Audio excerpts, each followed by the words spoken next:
Hey everyone, Ian Zhao back again. Today, Adam Lawson of the Gifted Rebels, whose stock in comics is only rising. How are you doing, Adam? Hey, I'm good. I'm good. I hope the stock is rising. It's a climb, right, up this indie That's right. chain, and I'm super pumped about this project. The Exiled with Wesley Snipes. I've been pouring my heart into it, and Wesley helps bring it enough cachet to hopefully build cobble together a rocket ship of some sort that can actually get real liftoff. So all fingers crossed. Well, I have a feeling it just might happen. So you mentioned the Exiles and the big name Wesley Snipes. That's So right. how exactly did you come to work with Wesley Snipes? Yeah, so what happened is I had written a comic book years ago with my co-writer, a co-creator on this, Keith Arem, called Exile, and he's somebody I met in Mhm. TV land. I produced a movie he directed, and we pitched it to Radical Comics back when that was a thing in 2008, if you can imagine. And so it's now, I guess it's almost 14 years ago. And they bought it, and then they fell apart as a company before the deal closed. And so, and it's funny enough that we were at that San Diego Comic Con that year promoting it, and with Wes, who had also had a book on Radical Comics called After Dark. He was doing with Antoine Fuqua. And Keith had known Wes because he had done the video game for Demolition Man. And then, so if you imagine, like, that's the humble origins at a dinner at San Diego Comic Con in 2008. Um, and So then it took a while. all these years, yeah, these later, Keith and Wes were talking, and he said, "Oh, I'd love to do a comic book." And Keith called him and said, "Hey, remember that Exile comic book we had?" So we pitched it to Wes, and Wes got involved with it creatively. He really liked Oh, it.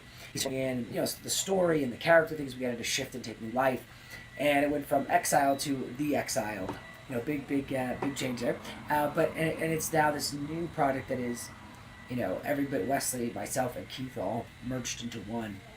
And so that's the origin of it. So it's like, I don't know how you could, I don't know how to say that that's repeatable, but it's a part of the process of the benefit of networking a bunch, being present, and organically, sometimes these seeds that you plant grow 14 years later.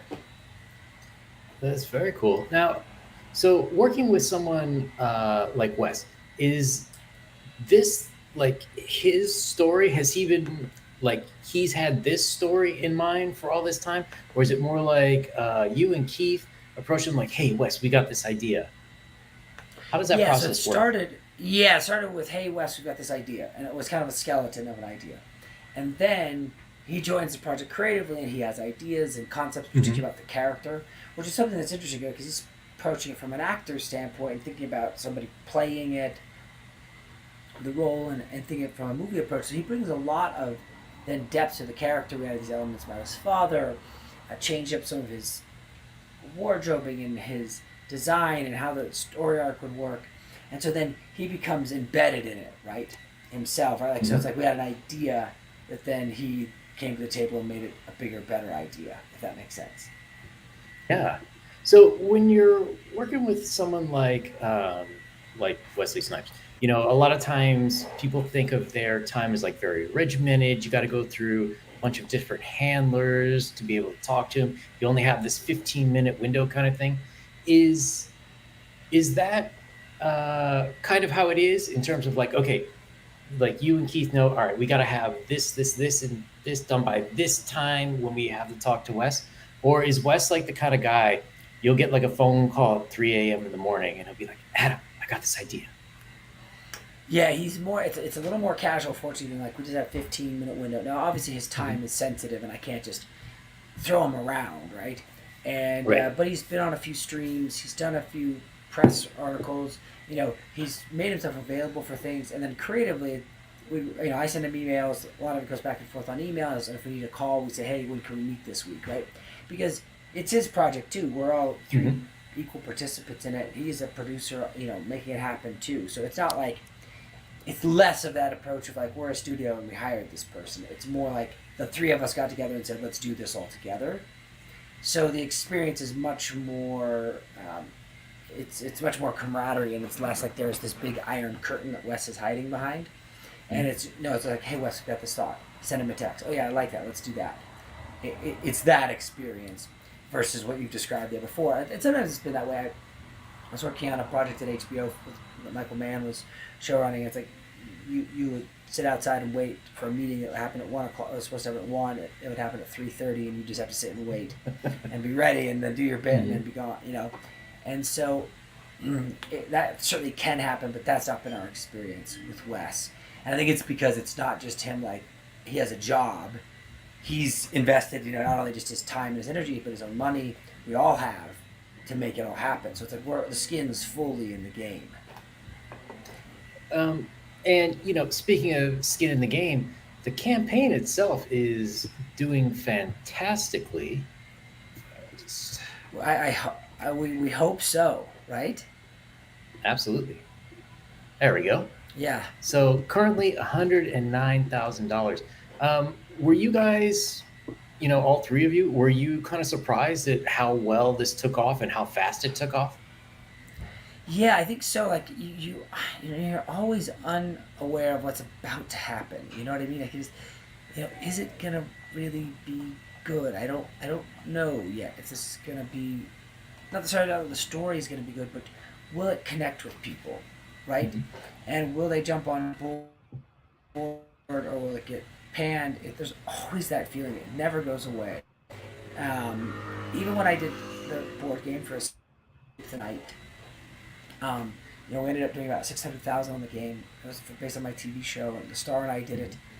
And we had 22,000 people sign up to be notified day one, and you're still panicked day one on whether it will land, And so I think that feeling never goes away. I wish it would, but it just doesn't. And then so too, it's like so how will it land with people? Because also too, the Kickstarter audience is not just general public, right? It's a specific crowd backing a crowdfunding campaign. And Yang, I've done, a lot of campaigns on Indiegogo. I've done board games on Kickstarter, and it's, so you're jumping into a platform of people that's maybe not the general public, so you don't know how it's going to land. So I think day one we were just super elated. We were super excited. I remember, 5:45 a.m. Clicking go launch, right, mm-hmm. and then you wait for the first few minutes, and then the numbers started to go, and then you would. Okay, it can work.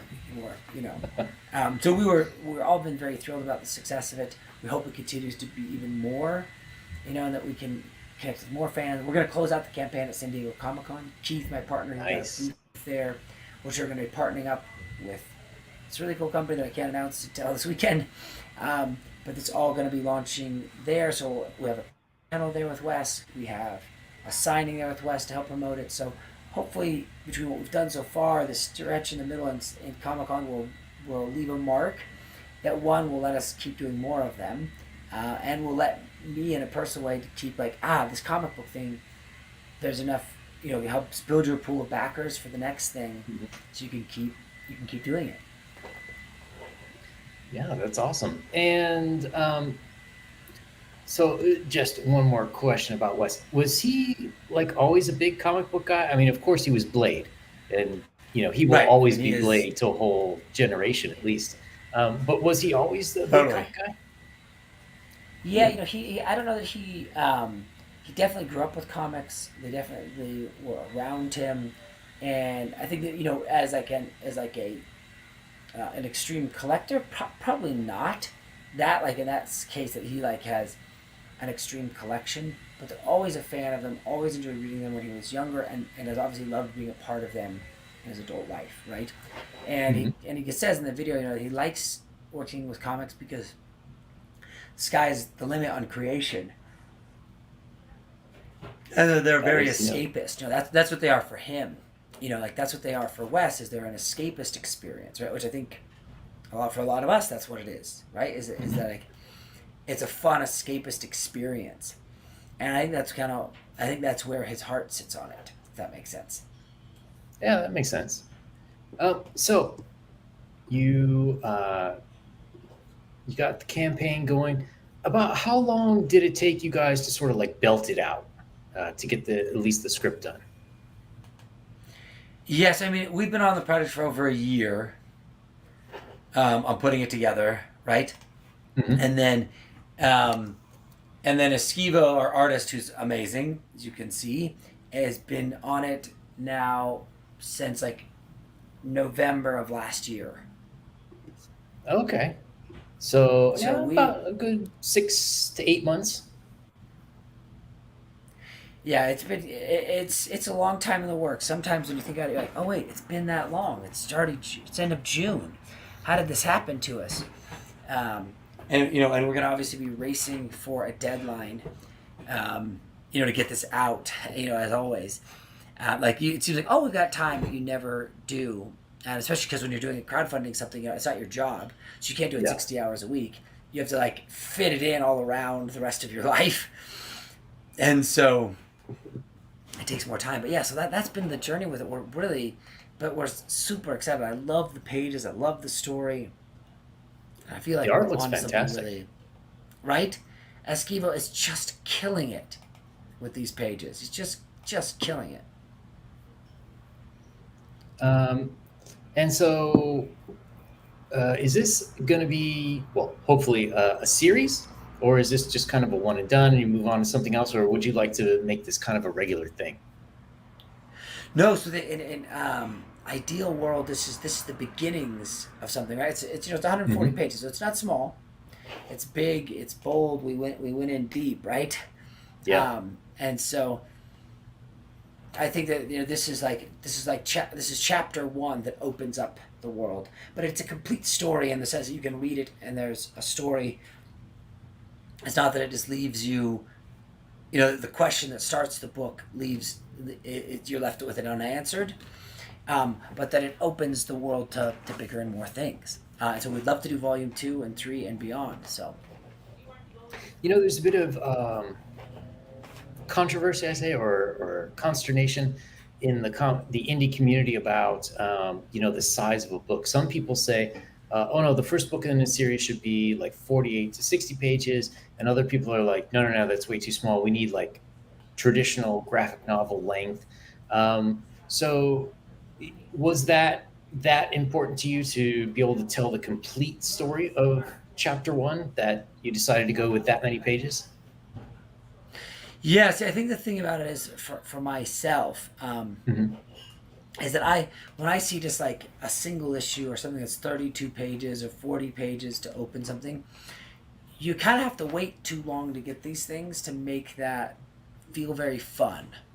Like when a Yeah. single issue shows up, at least for me, that you've backed on crowdfunding, a single issue is tough to get excited about, um, because of how much it takes to get it to you, right? Between shipping it, mailing it, waiting on the crowdfunding campaign, looking at the updates, you know what I mean? That Yeah, I yeah, feel yeah. like I want it to be a much more complete package. That's on a personal level. Other people feel a different way. I don't think there's an answer to that works for everyone. But I prefer getting a graphic novel. And sometimes, if I see something's just 32 pages, I usually don't. I used to before because I've backed hundreds of campaigns literally. Mhm. Um, I used to just like, oh, that's fine. But now having gone through that experience enough times and like getting it and kind of being somewhat unsatisfied, right? That it's just such a small chapter and you paid 25 or $30 and you got just a, it just feels like wow, I don't know if that was worth all of the squeeze. Um, that's my personal as a backer. So then I tried to answer that concern as a creator. But some people would disagree with me fully, and they like it so shorter, and they Mhm. want a smaller thing, and that's great too. Yeah, I mean, I definitely see the arguments for a shorter one, but as a backer and a reader and reviewer, I kind of find myself getting bored with the ones where the issue ends before you even hit an inciting incident. So I've been kind of waiting Totally. for certain ones, like, okay, well, I'll buy the omnibus when they get to issue four, and then buy them all together. Right. But yeah, but I kind of wonder. It seems like people are going with larger books in general these days.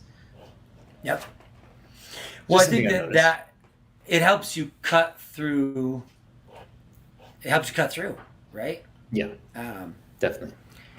and that there is a ton to be said for that. That you cut through You cut through the competition because there is so much competition, right? Hmm. That anything that helps you get through it is massively important, right? I And think so. so, yeah, and so I think that's because, like, did you see that book Axe Wielder John that Nick Pitaro is doing? No, I haven't seen that. He ended up crowdfunding it on this site called Zoop, which I Oh, think I is know Zoop. which is kind of a cool solution. But his was 150, 160 page. Axe Wielder John, I think it's been their biggest success. He did a 250,000 or so with it. It's this beautiful, Wow. hardcovers, kill 'em all, massive book, because you feel like, wow, I really got something out of this. And I think that was kind of his approach to it, right? That like it was an endeavor, and you got an event out of it, versus like just Nice. dipping a toe in. Hmm. So speaking of events, there's so much crammed in just with the initial offering. Uh, so many different um, perks, upgrades. I'm not quite sure what the correct term would be, but there's so many different levels. And one that really interested me was you have secret codes in the book. Yes. So what? Um, One of the ways we thought, well, that's a wonderful way to incentivize people to get on board, and also to create something that long term is meaningful for them. So was to build, and I guess to make it more fun. I guess that was my initial motive, I should say, Yang, is that what I wanted to do is I built so many gamified elements into my television work. Now, how do we gamify getting a graphic novel, right? Do Hmm. you hide something in there? Um, Thank you, Samuel. Is that um, is that it's a way you can interact with the pages in a special way where there's secrets hidden in them, and you have to find them. You can have to deduct them. So you've read the book, but now you're trying to deduct the codes, and then those codes unlock and get you a digital collectible, get you something that may have long-term value, and is fun, and is like a really cool adventure just for people who back the campaign. So if this when this goes into single issues later on, next year, it won't have those codes. They'll only exist here. Oh, They'll only exist here. interesting. So this And this whole thing is a print run that will only exist this way. The book is oversized. It's 8.5 by 13, so it's huge. It's soft cover with a sewn binding and a ribbon, so you can lay flat. It feels immersive, and that's the experience of what this book is. Like I wanted it to feel like, wow, when that comes to your house, like it's Christmas morning. It also makes it a little trickier because you need custom boxes because it's so big and all that. But it's mhm. but it's pretty dope to get it that way. And then in this version, not only this size, this cover, but these codes will only exist here. So, what was your favorite part about working on this book? Um, but there's been so many exciting parts of it. It's like I think that like the first thing I've loved about I guess maybe I should the thing I love the most is this process when you've got an idea and then Eskivo makes this beautiful epic page and then you show it to Wes and he's like it's funky I like it you know um, that experience that little runaround is pretty awesome ride and I just don't ever get tired of that feeling right um, Mhm. and because you're building something cool it's being approved by this is a legend and you have a young artist like Eskivo who's just cutting is just what he's pouring into these pages how much character he's put into the panels he's built like a whole world and character himself in this city it's like that process is just I'm like every time it happens I'm like yes never ceases to excite. Um, yeah, and so how was the process of finding your artist? So we went through a big search as far as from bigger artists and who've done huge books and huge titles, and it's really hard to book artists of that scope, and it's especially hard to Mhm. book them because they have mad availability issues, and also to on something this big. Hi, come to 130 to 140 pages. It's like whoa. That's like my whole year. And so very few people can commit to that. And so we just had gone the rounds for a while, and Eskivo was doing this ash can for me for another book. And he was just pouring so much into every page. Every panel was coming out. And it was just like, this is just so game changing, everything he would do and the layouts. That I had him do a piece of art, this cover, the lineup for it, and I sent it to Keith and Wes without telling them who he was. And they said, boom, that's it. That's the guy. We love that. And then it turned out to be the young guy in the batch, and Eskivo has just been pouring his heart into every one of these pages, and it's really, really rad. Yeah, throughout all of Gifted Rebels titles, you really seem to be able to pick out fantastic artists. Do you think that there's like a large untapped pool of people who are ready to do larger scale projects, or is it sort of like really like a diamond in the rough kind of thing to find them? No, I think it's very much is that it's very much a diamond in the rough, because why I say that is because there are lots of good artists, but being a good comic book artist has as much to do with discipline as it does to do with art, because you're building a product, a custom product that goes to an audience, and you've built schedules and marketing plans and efforts, and you've lined up all the things that it takes to do a comic book. And if that artist isn't disciplined or can commit themselves to it all day, every day, then it doesn't actually matter how good the art is. Because it's not about making a piece of art. It's about making a collective piece of art with hundreds of images in it, thousands in this case, and getting them to tell a story. So I would say that like the number of people who are willing to go all in, who have amazing artwork and have that kind of discipline, are super rare. They are super rare. Because there's on almost all of my books, I've been through multiple artists to get to the right guy. I've hired so many artists along the way that it didn't work out. Started a book, get a few pages in, never really get enough. The pages delivery is so scarce. It just you realize you can't take the ride with him, right? And so, that's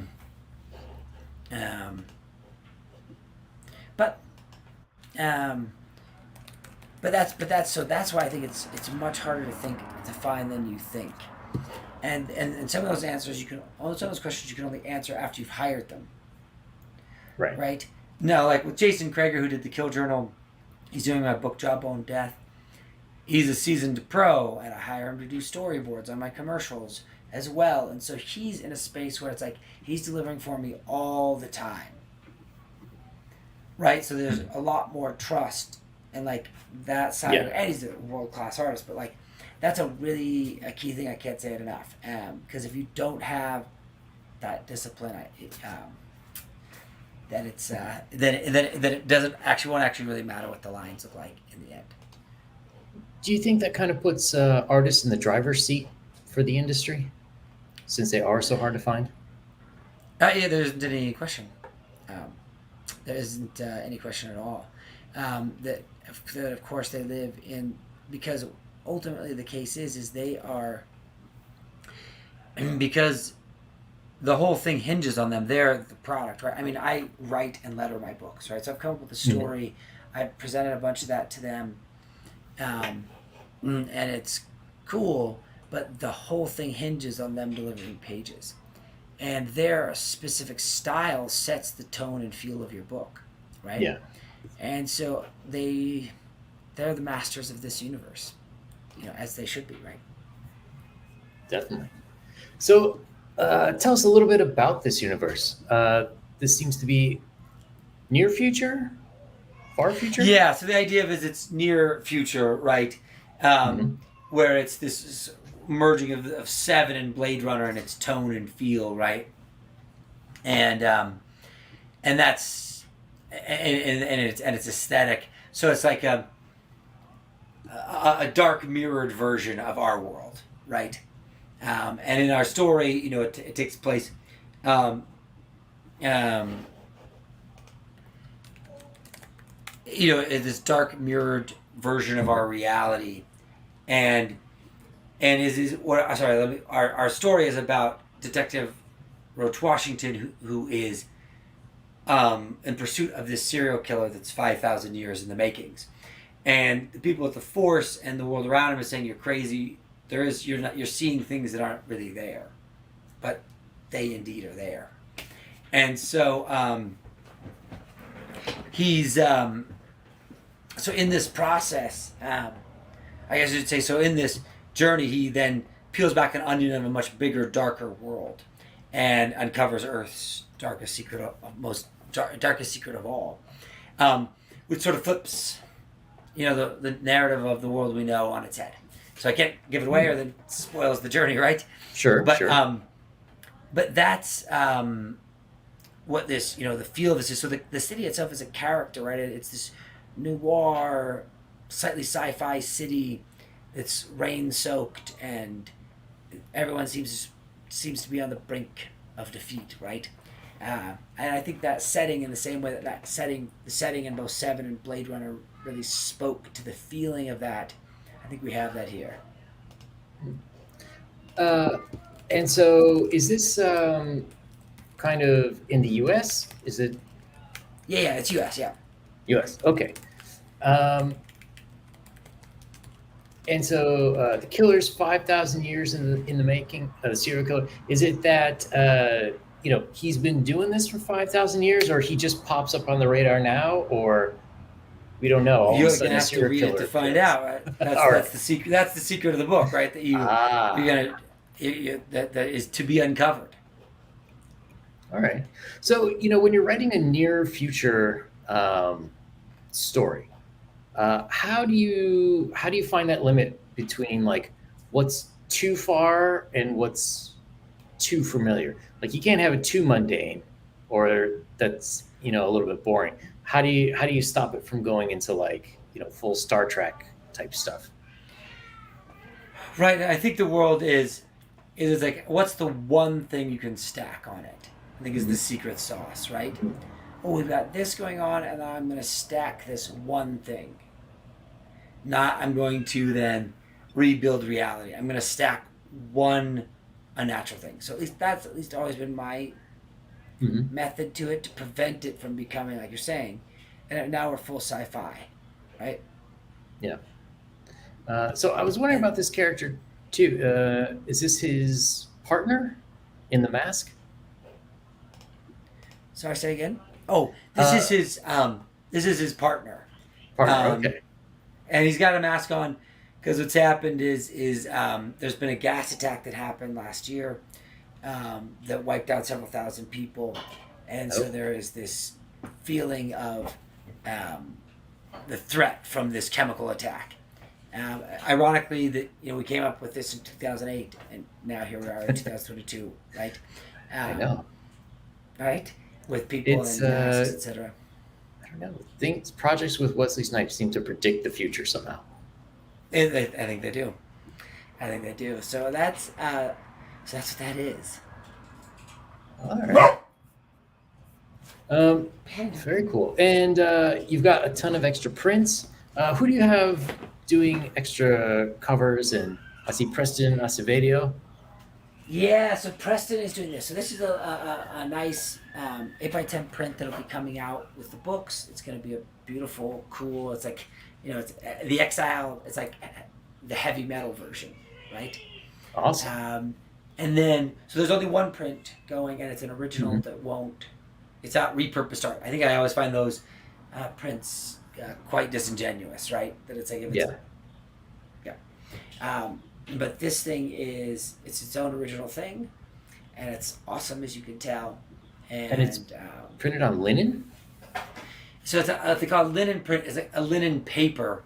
Ah, I gotcha. should maybe refine that a little bit. It's a linen paper, so it's just a textured paper that makes it Hmm. feel more like an artist painted it on a canvas versus it being on a glossy piece of paper. Okay. Very cool.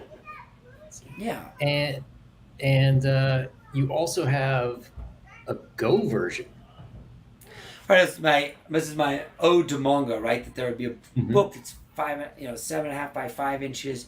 It's the same story. It's with gray tone pages that Jason Krager did the gray tones on. It's got this rad cover by Kevin Castriano, who I just freaking love his work. And this is, a different ride. Right? It's the same roller coaster with a different lighting setup, different tricks, um, and it speaks out to our the manga fans and also to those who want something that's pocketable. Right, like we have a huge book and then a small book, so you can get both sides of the world. Very cool. And is it still the Eskivo art? Yeah, The it's line still art? Skivo's Oh, art. okay. But yeah, if you look at the pages, Hmm. um, if you look right there on the pages, if you scroll down a little bit there, you'll see it. You can see. So there's the wrap cover, Uh-huh. and then if you keep Nice. scrolling down, this is Eskivo's lines just with gray tones. Oh, very cool. So with stuff like this, do you ever think about translating it and trying to sell it in Japan? Well, the Japanese market is a tricky one. Yeah. Um, to say the least, it's a really tricky one. Especially because your art all has to be flipped.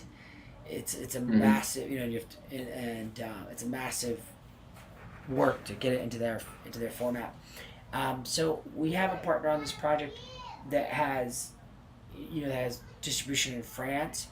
Nice. Will it end up in the Japanese market someday? I would love that. I would hope so. Wes has a lot of ties to the Korean market, so it will probably find Hmm. itself there. And they read left to right, so that um, That's half makes the it work right easier. there. Yeah, Yeah. it's have to work out. Yeah, it's interesting. I had the iconic guys, Tim Lim and Mark, and they're getting their Common America over in Japan right now, or they're promoting it. It's getting popularity. And I'd always thought that there's a lot of non capes and cowls comics from the U.S. that would actually do well if they had good translations. Yeah, I agree, and I think that Kim in America, they've really done something with that book. I'm super proud of Hmm. those guys at Iconic, and I think that what makes U.S. I was talking about this earlier. It's really kind of a shame because DC and Marvel, in a way, have made the comic book or graphic novel world in America quite broken. Um, Yes. they've they've they've kind of ruined it in a way because what's happened is they've turned it into a capes and cowls messaging. So if Hmm. I'm living in France, I just go to the bookstore and I buy a graphic novel, which 1 in 5 books sold in France is a graphic novel, if you can imagine. 20% of all book sales. You just buy a graphic novel, and I'm a 32-year-old female lawyer, and I just buy a graphic novel that's like a cool noir thriller story Hmm. and go home and read it. You know what I mean? But we've built this weird world and surrounded this culture around it that makes it incredibly unappealing for anybody outside, Yeah. and has created in comic books superheroes they've become inseparable, and they've ruined what the medium can be in so many ways for somebody who's outside. And then comic shops with issue 587 of Batman just make it incomprehensible for somebody starting, Hmm. um, and and so we just built, unfortunately, a really a big just pile of mess, right? You really have to struggle to get yourself into. And whereas France and Japan, it's like manga is just destroying it. It's like Chainsaw Man alone outsells Marvel and DC. It's just one book, one guy. He writes it and draws it. It's like, how did you defeat Western comics? Oh, it's just one person, just one Japanese man. Um, and I think it's a large part because of it's at Barnes and Nobles. It's great setting. It's nice. It's beautiful. It's big, tall ceilings. The books are all organized one down the line. You know right where to start. You can jump into anything, and it's like, man, we learn a lot from that. from that Definitely. world, and like, yeah, anyways, just shrinking our box to just Cape Crusaders is really just unfortunately, in a sense, to like maintain control of it, it just kind of died in itself. Because we think about how sad it's like Marvel does the Avengers movie, it Hmm. makes almost $3 billion in the box office and does nothing to increase sales of Avengers comics. Yeah, I Right? It's mean like that was by that's by far the best marketing campaign they ever could have had, for and and it didn't do anything. that's how big that barrier to entry is. That you made a movie that many people saw, that few people went and bought something connected to it in its origin medium, just lets you know that the machine. I don't know how you ever repair that. Like, how is that even possible? Whereas, so I hope to get into other markets and to exist in those worlds very much so. Getting there is tricky, right? But Yeah, certainly worth it. I think I don't know. One day, anyone could take this business idea. Someone is going to get together. Oh, sorry, porn bots. Let me get those real quick. Someday, somebody is going to like package a bunch of indie comics to sell over to Japan, and it's going to be like a block. That's Yeah. my theory. Like they'll pay to have them translated, and whatever. I don't even know if you need to flip it because like some manga here is right to left as opposed to left to right. They don't bother flipping it; they just translate it. No, I have they a feeling don't. you In could fact, do they that. don't flip it. Yeah. Yeah. So I think somebody gonna get a bunch of indies, sell them all, sort of like how Japan used to do with their TV shows, and then like Funimation licensed a bunch of them. Totally. One day, one Well, day. and maybe that's right. Maybe that's what. Maybe that's the way it happens, right? Hmm. I Yeah. think so. Because yeah, I would love that. I would love that. Anyways, I'll leave it at that. But yeah, that would be an amazing setup for that to be. So that's the hope. And yes, maybe the Exiled will find itself on Japanese shelves. Hopefully. So speaking of other things Japanese people would love to have on their shelves, tell us about this. Yeah, so it's a 6-inch figurine. It's huge. It's awesome. I'm away from my home office right now, or I would show you it. I have a prototype of it. There's a little video here so anybody can watch it. You can see it's huge. It's massive. It's highly detailed. It's beautiful. It has this a symbol in it that's going to lead into that's going to help point into the direction in the world of codes. Really love this because I love having a 3D collectible of something. For me, I love it. I love it on the shelf. I love it on the desk, and this is that. Yeah, it looks amazing. And is this like 3D printed, injection molding, pewter? Yeah, that's right. That's right. So this is it will be this the there is how do I say this? So this is the model print that's in there. The prototype is 3D printed, and then the figurine itself will be injection molded for the backers Very cool. in the end. So it's like because once again, making 1,000 of them via 3D printing is a nightmare. For sure. So why don't you just real quick take us through the your different backer levels. Yeah, you bet. Um, So so the digital edition, this is the book electronically. Lots of guys overseas want it because of shipping costs, and I get it. Though we are using a fulfillment partner named Quartermaster Logistics, so it will nice. ship through localized hubs, so it'll Mhm. be significantly cheaper than like if I mail a book to Australia or France, it costs me $95 if I mail it from my house in LA. If I do it through a shipping hub in France, I can get it there for 28. So that's the difference in price. Oh, that's a big difference. But some people, it's a lot. Shipping is always a pain. So then the detective gets you the oversized graphic novel. It gets you the print, and it gets you stretch goals, and it's a great way to get in. You get the story. You took the ride. And then there is the step up from this is the veteran, and this gets you the oversized graphic novel. It gets you the Go version of it, which we talked about. It gets you this book called The Forgotten Wars, which is another story set in the Exiled universe that takes place anciently. It also gets you the figurine, it gets you the stretch goals, it gets you the print. It's the best way to enjoy it. Very cool. And the ultimate? So this is for the collector, for the diehard fan. So what this is it has this beautiful case that's going to have metallic elements in it, and it's going to hold all 3 of the books, plus the prints, plus stretch goals, plus the San Diego Comic-Con exclusive ash can, all go in it, and all those pieces are signed by Wesley and the creative team. And Wesley doesn't sign anything. So this is the ultimate, shelf porn, as they say. This is the ultimate collecting item, and it will have, sort of the longest value because it will be all signed by Wes. Very cool. And and so some of them are gone already. And so, yes. Sorry, go ahead. No, please. No. Oh, I was going to say as well. And I believe you also have an Indiegogo. I know that there are some people who don't like using Kickstarter, but not to worry because you'll be there once this ends, right? That's right. So there's going to be an encore campaign starting in August to blow out to blow out the campaign, to finish it off.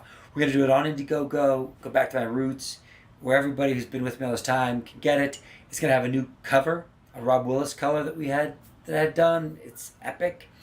It's going to have a different print by Preston that will be this exclusive to this campaign. So there's some nice goodies that will be there available in this campaign. And so it'll be the last chance to get in, get the digital collectibles, get all that's going to be special about this campaign before it's kind of gone forever. And reasons for people to back twice. Yes. In fact, this way, see, if you go from Kickstarter to Indiegogo, what's better is because then on Indiegogo, for your backers who are on Kickstarter, you can send them a secret link to get the Indiegogo cover exclusively for free shipping, for example, because we'll just stack it in with their other stuff. Oh, nice. See, but Kickstarter doesn't do secret perk links, which is super annoying. And then it also you can go into in-demand, right? So you can you can let it hang. So it's a better second, it's better as the encore versus the other way around, because Kickstarter ends and it's done, whereas this can continue on.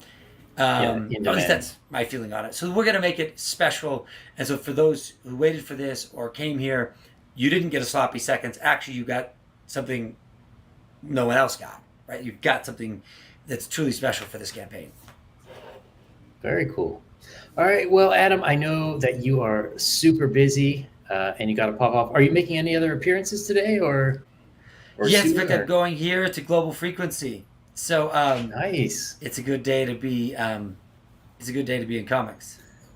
So anybody who's left, if you want more Adam, go over to Global Frequency now. Back it on Kickstarter, and why not back it on Indiegogo too? That's right. Back. Thanks, anyways, for people who listened and listened to me ramble on about this. But I'm super passionate about it, and it's grateful for everyone who backs and gets involved. All right. So thanks a lot for coming. Hopefully we'll see you back again soon. Yeah, you bet, my friend. All right, everyone, remember, don't ice skate uphill.